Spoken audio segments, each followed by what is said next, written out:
Mesdames et messieurs, bonjour et merci de regarder RTI 1. Il est 6h30, vous suivez le tout premier point d'information. Le monde francophone se réunit à Djerba pour la 18e édition du sommet de l'organisation, une rencontre à laquelle participe le président de la République, Alassane Ouattara, ainsi que plusieurs autres chefs d'État. À Djerba, la question de l'innovation par le numérique, gage de développement, centralise les échanges. La secrétaire de l'Organisation internationale de la francophonie, Louise Mushikiwabo, est revenue sur les enjeux qui attendent le monde francophone. On retrouve le compte-rendu de nos envoyés spéciaux, Franck Wadio et Célestin Frodo. Les chefs d'État de l'espace francophone se sont donné rendez-vous sur l'île de Djerba, en Tunisie. Le président de la République tunisienne, Kais Saied, et la secrétaire générale de la francophonie, la rwandaise Louise Mushikiwabo, ont accueilli leur hôte, dont le président de la République, Alassane Ouattara. Ce 18e sommet de la francophonie est celui de multiples enjeux autour du numérique. Le thème est choisi à dessein. Connectivité dans la diversité, le numérique, vecteur de développement et de solidité dans l'espace audiovisuel. Le numérique qui est à la fois un nom et un adjectif. Il s'agit plutôt de définir son rôle comme vecteur de développement. Si on réussit aujourd'hui à Djerba, en Tunisie, et demain partout dans le monde, d'appréhender nos problèmes d'une manière plus humaniste, tout le monde en sortira vainqueur. Les pays francophones, durant ce sommet, vont engager le débat. L'organisation créée en 1970 est à la croisée des chemins. Il faut dire que ces 4 dernières années, le climat a été peu favorable.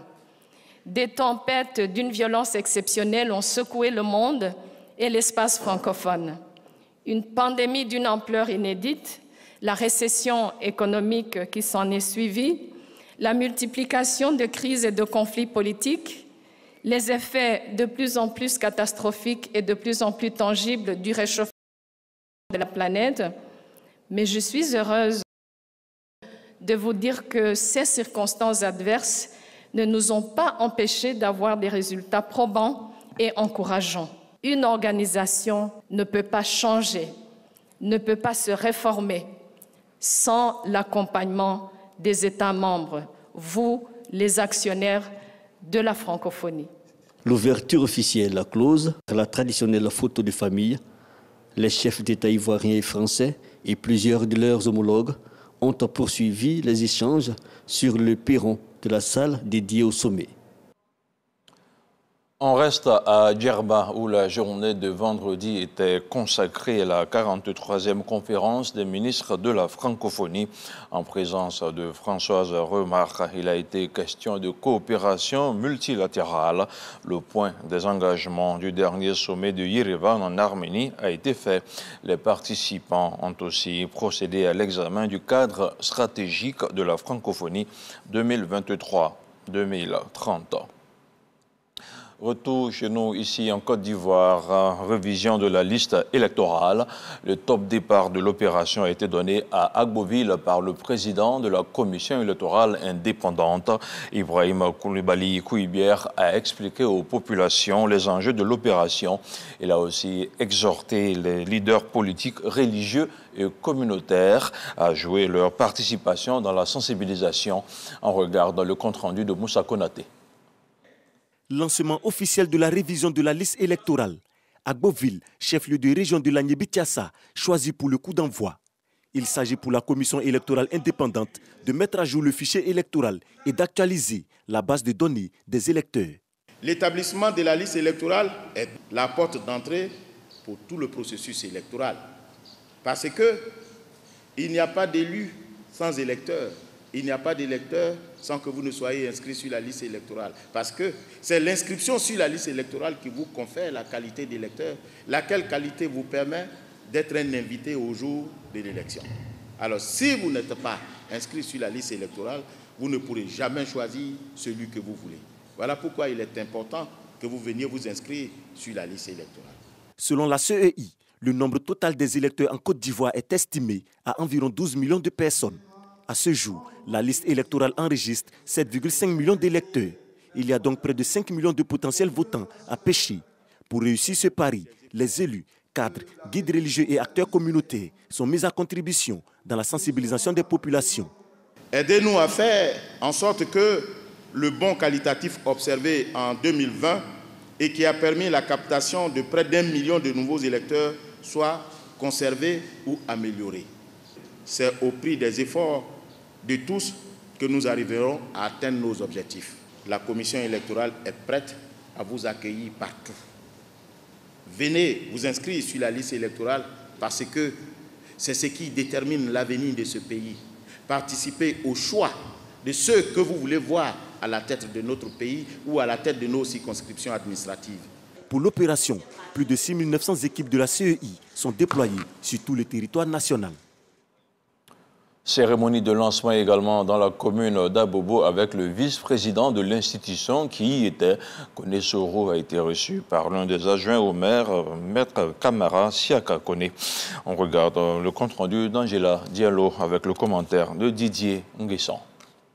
Au premier jour de l'ouverture des centres d'enrôlement, quelle est l'effectivité sur le terrain? À Cocody, au groupe scolaire Château, les populations se font encore désirer. Nous sommes ici depuis 8 heures. Vu la pluie, il n'y a pas eu trop d'hommes, il n'y a pas eu de gens. Donc, tout se passe bien, nous attendons d'autres personnes à venir. Je suis venu me faire enrôler pour pouvoir participer aussi aux devoirs du pays. Direction Williamsville dans la commune d'Adjamé. Dans cet établissement, le personnel de la CEI est en place, attendant les nouveaux majeurs et autres personnes désireuses de se faire enrôler. Nous sommes effectivement installés depuis 8 heures et là nous attendons la population. Centre préscolaire d'Abobo, quelques personnes sont venues se faire enrôler. Il y a peu d'affluence. Les populations, nous voulons leur dire de venir se faire enrôler, de venir s'inscrire sur la liste électorale parce que c'est important pour nous. Le représentant de la mairie d'Abobo lance un appel aux populations. Madame la ministre d'État, Kandia Kamara, maire de la commune d'Abobo, nous a laissé des instructions fermes. Donc, d'inviter toutes les populations de la commune d'Abobo qui sont déjà inscrites à aller pour la révision et pour les nouveaux majeurs d'aller dans les 172 centres d'enrôlement. Le vice-président de la CEI s'est dépêché sur les lieux pour contrôler le début de l'opération. Nous sommes venus pour lancer l'opération et en même temps sensibiliser les responsables politiques, les responsables des communautés religieuses, les responsables des chefs coutumiers et les jeunes, les femmes, amener l'ensemble des populations d'Abobo à aller à la révision de la liste électorale. Parce que quand vous voulez participer à une élection, c'est l'opération la plus importante, sinon indispensable. C'est au centre culturel d'Abobo que l'opération d'enrôlement a été lancée dans la commune. Les chefs traditionnels, responsables de partis politiques et la population sont sortis massivement pour l'occasion. Abobo comptabilise 172 centres d'enrôlement. Une délégation de la Banque islamique de développement est en visite en Côte d'Ivoire. Elle a été reçue par le ministre d'État, ministre de l'Agriculture et du Développement rural, Kobena Kwasi Adjoumani. La délégation a renouvelé ses engagements à la Côte d'Ivoire. On regarde ce reportage. Aménagement hydro-agricole des régions du Haut-Sassandra et du Fromager, production et traitement des semences certifiées de riz en Côte d'Ivoire. 2 projets financés par la Banque islamique de développement en vue de produire du riz en masse et en qualité, créer de meilleures conditions de transformation et de commercialisation avec l'implication des communautés rurales, notamment les jeunes et les femmes.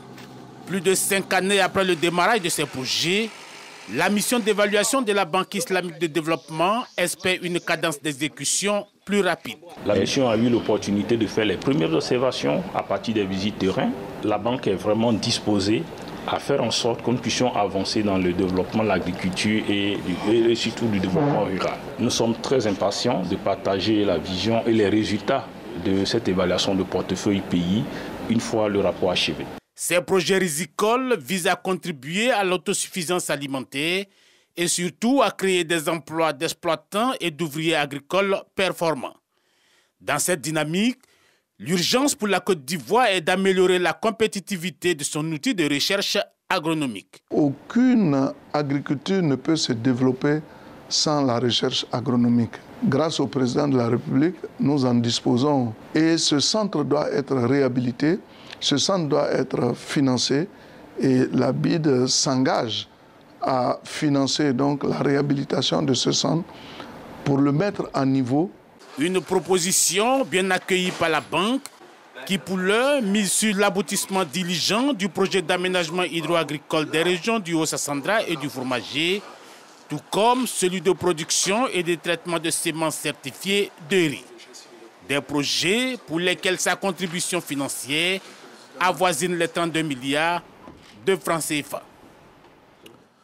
Un atelier sur la cohésion sociale et le développement s'est tenu dans la région de Dimbokro. C'est la ministre gouverneur Raymond Goudou Kofi qui a convié les chefs traditionnels. Ils étaient au moins 300 à y participer. Un reportage de Djeneba Ouattara avec le commentaire de Charles Tato. Le développement du district autonome des lacs, une priorité pour Raymond Goudou Kofi, ministre gouverneur. À son actif, plus de 300 chefs traditionnels issus des régions du Nzi, du Bélier et de l'Ifou se sont retrouvés à Dimbokro.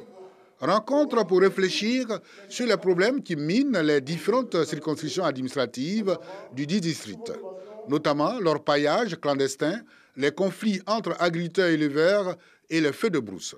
Pensez-vous vraiment que tous ces appuis venant de l'État de Côte d'Ivoire ne seraient pas plus utiles à renforcer le développement de notre district, à mieux organiser les femmes dans leur autonomisation et à permettre à nos jeunes de s'installer dans une profession durable? Quelle contribution de nos chefs traditionnels à la cohésion sociale et au développement du district autonome des lacs? Tel est le thème de cette rencontre de réflexion. Les travaux ont connu la présence de plusieurs autorités administratives, de même les représentants du Premier ministre et du ministre de l'Intérieur et de la Sécurité. Les chefs, au regard des missions qui leur ont été accordées, c'est de promouvoir la paix et de participer donc aux actions de développement en fait, de l'État. Ce que le ministre de l'Intérieur nous a demandé de dire, c'est d'encourager les chefs à faire le travail qui leur revient sur le terrain. Les éléments de contribution que nous avons recueillis seront versés pour enrichir donc les initiatives afin d'endiguer ces fléaux. Des motions de reconnaissance faites au chef de l'État Alassane Ouattara et à la ministre gouverneur des lacs pour les actions en faveur du développement et du bien-être des populations. On parle maintenant de culture et cap dans la localité de Bingerville. Le village d'Abata abrite depuis jeudi dernier la deuxième édition du RIMA, les rencontres internationales de marionnettes d'Abidjan. Cette année, le RIMA a mis au cœur de ses festivités la célébration de la paix et les populations ont été invitées à s'approprier les marionnettes. C'était un compte-rendu signé Issa Jonayo. Abata, commune de Bingerville. Célébration, la deuxième édition des rencontres internationales de la marionnette d'Abata. Parade dans le village, puis prestations artistiques, meubles, la cérémonie d'ouverture.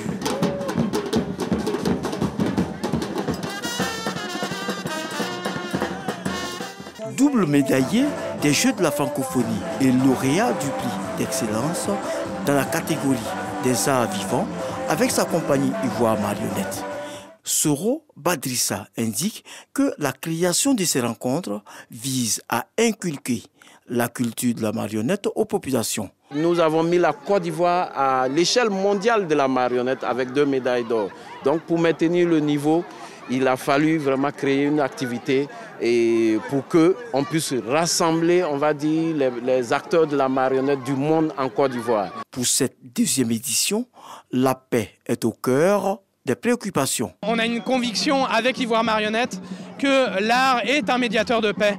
Et Soro l'a rappelé tout à l'heure que la marionnette, c'est l'art de tous les arts qui mélange plusieurs formes d'art. Donc après tout, la marionnette, en tant qu'art de tous les arts, est aussi un des vecteurs les plus forts de paix finalement. La thématique de l'année concernant la paix est quelque chose qui m'accroche. Nous voulons la paix pour la Côte d'Ivoire, donc évidemment, je n'ai pas trouvé d'inconvénient à m'associer à cela. Les RIMA se veulent un creuset de la diversité et du dialogue des cultures. À cet effet, plusieurs pays prennent part à ces festivités. L'actualité internationale nous conduit en République centrafricaine où le président Faustin Archange Touadéra a signé vendredi le décret entérinant l'élection par ses pairs de Jean-Pierre Waboué à la tête de la Cour constitutionnelle et celle de Sylvia Pauline Yahweh Kangeloua à la vice-présidente de l'institution.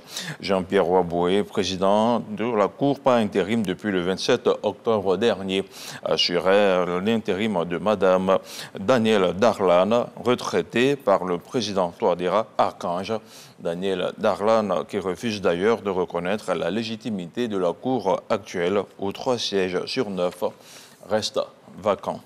Et puis, c'est ce dimanche 20 novembre 2022 que s'ouvre la Coupe du Monde de football à Alcor à partir de 16h GMT, soit 19h à Doha, au Qatar. La sélection qatari va lancer le mondial 2022 que son pays va organiser jusqu'au 18 décembre prochain. Le match d'ouverture se jouera face à l'Équateur. Rappelons que l'équipe du Qatar compte dans ses effectifs plusieurs joueurs d'origine étrangère naturalisés pour relever le niveau du jeu des Marounes. Et c'est la fin de ce 6h30. Merci de votre aimable attention. Je vous retrouve ce soir à 23h.